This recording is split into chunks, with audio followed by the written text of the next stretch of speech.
I kind of can't believe I'm doing this.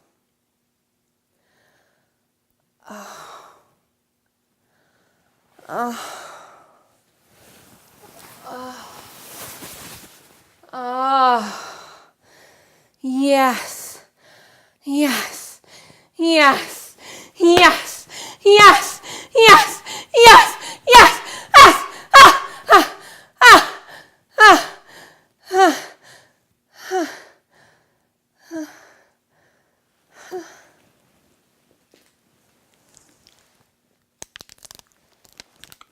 Do you want what I'm having?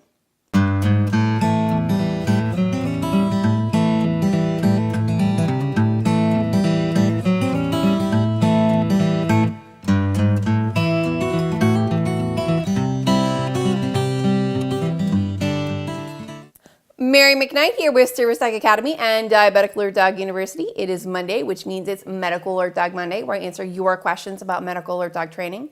As you know, each week I come to you with a socialization item. And this week's socialization item, as you could probably tell by the When Harry Met Sally inspiration scene, is actually about yelling. And the reason why that's important is because there are people who will yell at you and your dog just for being in a store. And the other thing that happens, I don't know if you have this when you go low or not, but when my blood sugar goes low, I have a tendency to yell as well.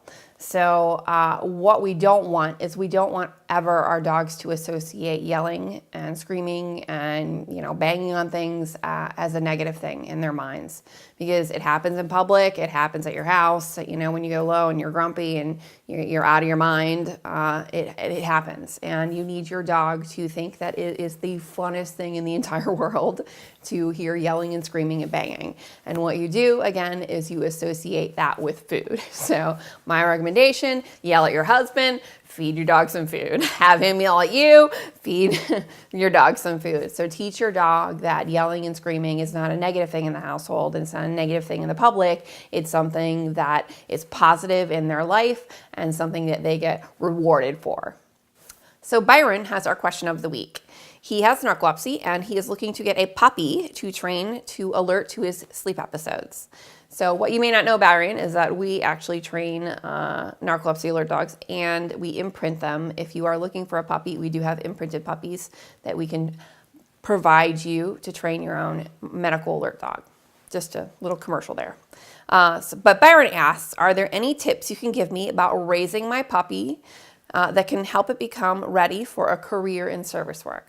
So Byron, this is a really great question because what you may not know is that we are putting together a completely online video training system for you on how to raise a puppy from 8 weeks and up.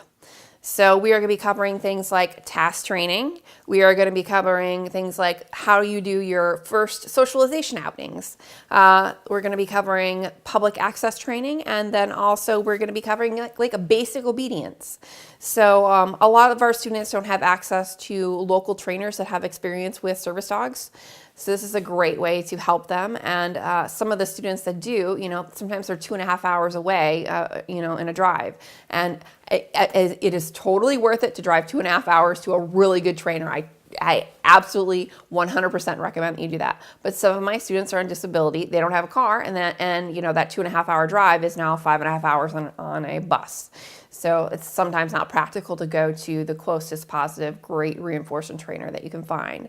So that's why these online videos are being made, is because I want you to succeed in the training of your medical alert dog starting from a puppy.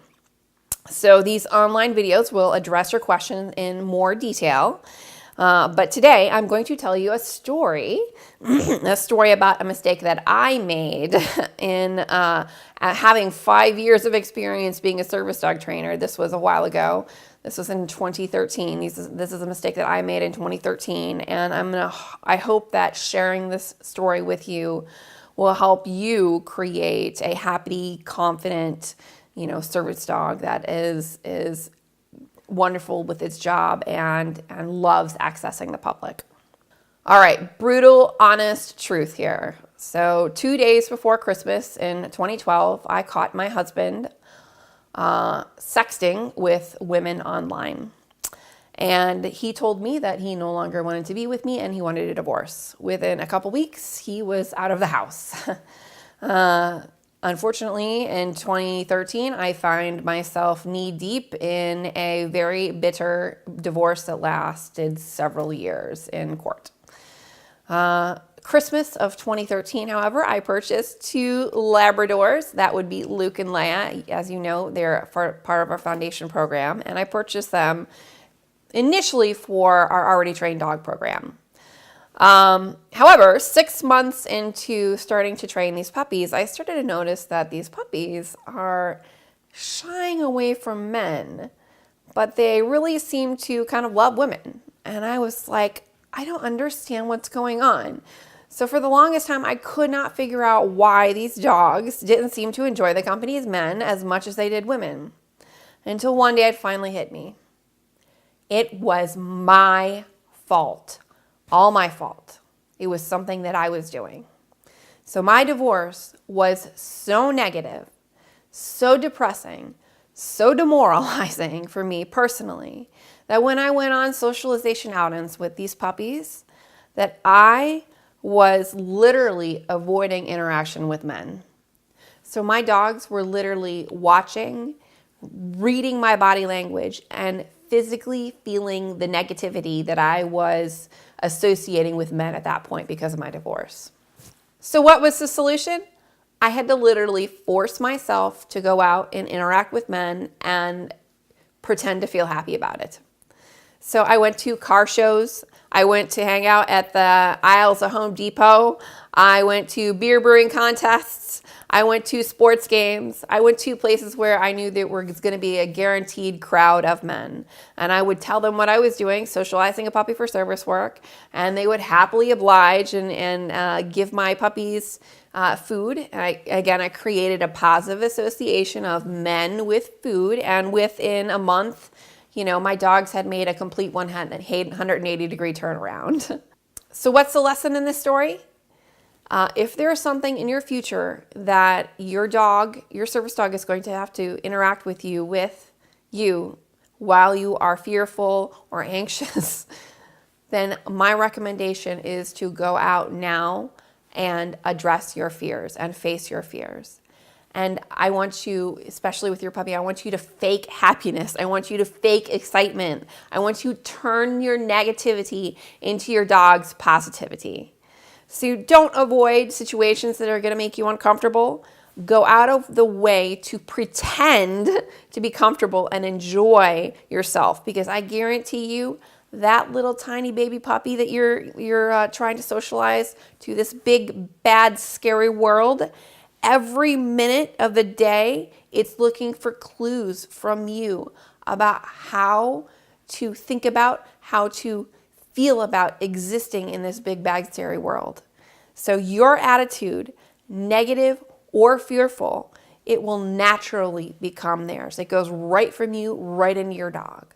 So I highly recommend that you go out, face your fears, and create positive associations. Purposely fake happiness, fake love of the situation, fake happiness, positivity, and create a positive association in your dog's mind. So what do you think of my free puppy raising tip? Do you think it will help you raise a happy, confident puppy who accesses the public with no problems whatsoever? Leave a comment on our YouTube channel or our website at servicedogacademy.com. My last in-person medical alert dog class is being held here in St. Louis over July 4th weekend. And if you want to be working in person with me, then this is your opportunity to do so. This is your last opportunity to do so, okay? So this is July 4th weekend of 2018, and it's in St. Louis. And we only have 3 spots left at this point. I just want to remind you that you can change your life with the use of a task-trained medical alert dog. All you really need is time, patience, a dog with the right temperament, and working with the right experienced trainer. I'm looking forward to helping you and having you become one of Service Dog Academy's 150 so far, medical alert dog teams that are saving the lives of their owners all around the world.